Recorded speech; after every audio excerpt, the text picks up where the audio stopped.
Hello, নমস্কার। সবাই কেমন আছেন? আশা করি ঈশ্বরের কৃপায় সবাই ভালো আছেন। আমিও আপনাদের আশীর্বাদে খুবই ভালো আছি। তো যারা গ্রামে বাস করে তারাই একমাত্র গ্রামের সৌন্দর্য প্রকৃতি দুটোই একসাথে দেখতে পারে, তাদের মজাটাই আলাদা।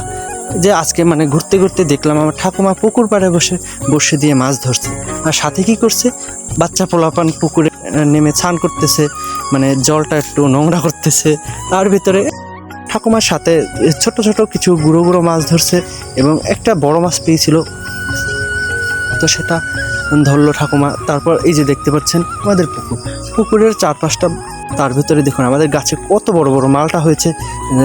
মালটাগুলো এখন পাকার দিকে চলে গেছে, তো কীরকম একটা মালটা দেখতে পেলাম যেন ফেটে গেছে, তাই এর জন্য ছেড়ে নিলাম। আর ভাই এবং কাকিমা দুজনে ওই জায়গায় বসে আছে, আর আমি পেয়ারা পারছি।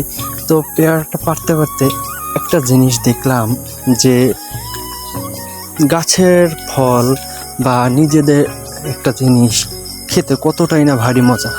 উপরটা কতটা সুন্দর ছিল, কিন্তু ভিতরটা একদম পোকায় ভরা। কিন্তু তার ভিতরে আমার কাকিমা কিন্তু ছাড়েনি। কাকিমা প্রচণ্ড পরিমাণে লোভিক মানুষ একটা।